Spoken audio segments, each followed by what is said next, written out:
James passing out a brief overview of what we do, but it surely won't go into detail of what we do. We are an agency that serviced in 2021 approximately 130 family members of children who are abused, neglect, or dependency. We get referrals through the court system, whether it's juvenile court or private cases through common pleas. And these children have been removed, and while they're going through the court system, they come to see us. And we are the only familiar face through this whole process, whether it is 6 months to 2 years. We're it. We're the only face that stays familiar to them.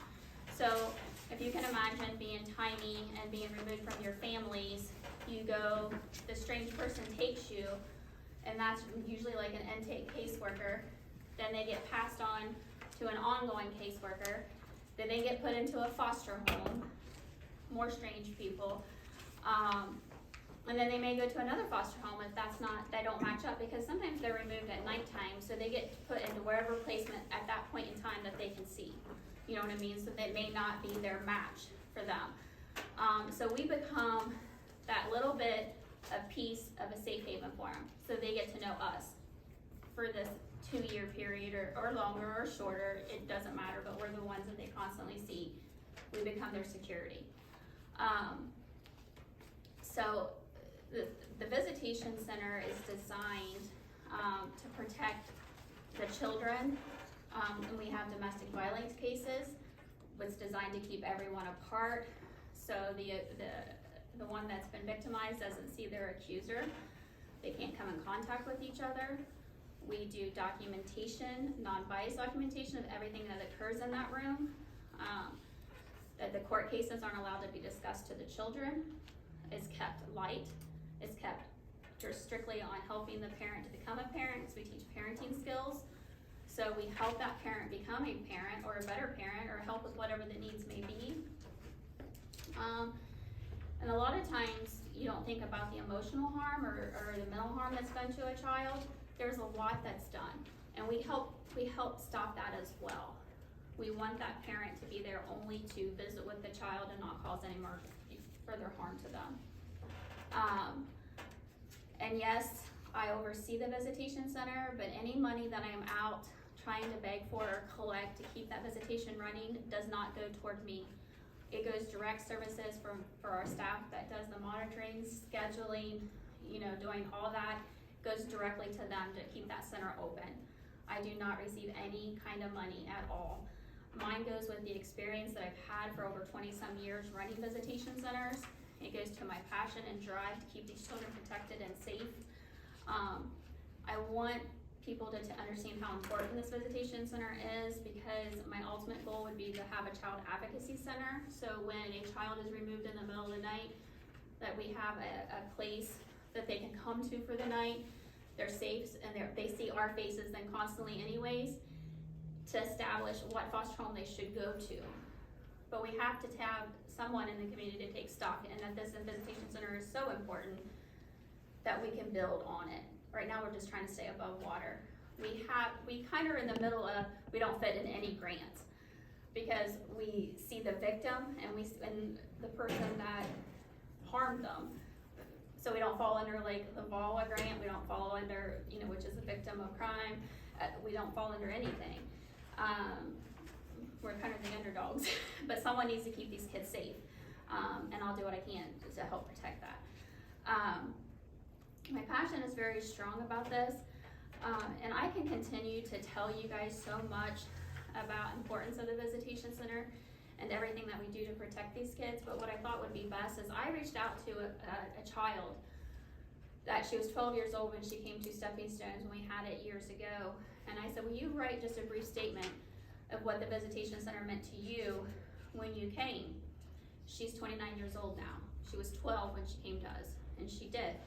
And if you'll just indulge me for a minute to let me read her letter to you.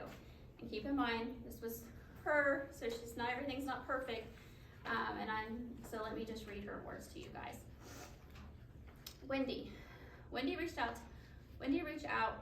Wendy reached out to write down something about my memories of the Visitation Center. My first thought was, it was the last time all of my siblings and I were together. I went to the center for several years. I started when I was 12. I had an older brother and sister and a younger brother and sister. We were all split up, so the only time we were together was at the center. We went there to see our mom. As I think back in time, it was bittersweet. I am 29 years old. I'm a mom of 2 beautiful girls. I owe a lot to my foster mom and Wendy. I watched those 2 women advocate for me and my siblings. I'm getting off the subject of the center. Let me get back to topic. Stepping Stones was like home to us. We would go there every Tuesday. We would be greeted with smiling faces and rooms that looked like what a home should be. Our mother would just be sitting at the table. She didn't know what to do or say. Wendy would encourage games. We would play games. Our mother would try to make excuses of what was happening, and I remember Wendy would stop her so quickly. She would not tolerate any court talk. Wendy always made sure our visits were kept light and happy as much as could be. My younger brother would call his foster parents mom and dad. My mom would go to yell at him, and Wendy would quick to stop her and tell her that was something she would need to discuss with her caseworker attorney, not a child. I knew right there Wendy would never let anything happen to us. I felt safe. Wendy encouraged our mom to start bringing dinner in so we could eat as family. This meant the world to me to eat with my siblings. Even if my mom didn't show up, we still had this sibling visit. Wendy monitored it so we would still see each other. I think people take it for granted that you grow up with your siblings until you don't. Those Tuesdays I cherished. Our mom lied to us constantly that she was trying to do her case plan. She was trying to get us back, but knew she wasn't.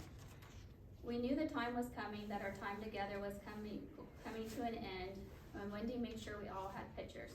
I don't know if it was Wendy's job duty or if it was her, but it was a Tuesday and it was the permanency hearing for us kids. My mom didn't even show up to fight for us, and we knew it. The caseworker informed us, and she contacted Wendy to see about that visit for that night. Wendy said she would do it so us kids could see each other one more time. When we arrived, we were crying and asking questions. Wendy did her best to answer them. The thing I remember the most is that she just sat on the couch with us. She held each of us while we cried, and then she said, okay, let's play games. She made the best last goodbye visit she could. I don't know if this is what she was looking for, but every child going through the court system needs someplace safe people that you can trust, and people that go above and beyond. I don't know what I would have done without stepping stones, and I don't think any child should have to know. Thank you, mother of 2.